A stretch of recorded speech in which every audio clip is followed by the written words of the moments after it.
This is Back to the Bottle, thepracticalstill.com. I am Dan Cavallari. I'm here with Mark Still. Mark, we have a little bit of an odd one today. You had two bottles that you wanted to talk about because they were already open. Tell me about it.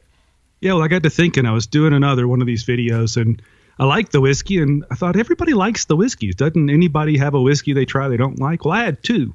So they were already open, but I thought I'm going to use them anyway. So one was a Woodford Reserve, the Master's Collection Chocolate Malted Rye. I'd always wanted to try the chocolate malting of things, but I was hoping for barley. This was a chocolate malted rye. Just don't like the rye. Quality whiskey, I'll share that with some friends that like that sort of thing. I just didn't like it. The second one was Breakers, a wheated bourbon whiskey, and it tasted horrible. It was terrible. And a fellow whiskey aficionado on Instagram, the fermented photo, pointed out that maybe it's got some flavorings in it. And at first I thought, no way, because it's bourbon. Bourbon can't have flavors. But then I looked down at the bottom, even mentioned in the video, it said blended by. That means it's a blended bourbon. Well, you can put anything in a blended bourbon. So I think that fellow was right. I think there's chemicals and flavorings in it, and that's why it tastes so nasty. So bothers me really badly, like the Templeton Rye nonsense does.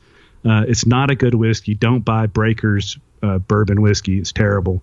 And that's the story. So I'm mad again about that one. I'll be mad for years, and hopefully you can help me get over it, but I'm pissed off. Well, we'll crack open a bottle of something nice, and I'm sure we can get you over it pretty quickly. I like your style. Let's do that. All right. This has been Back to the Bottle, thepracticalstill.com.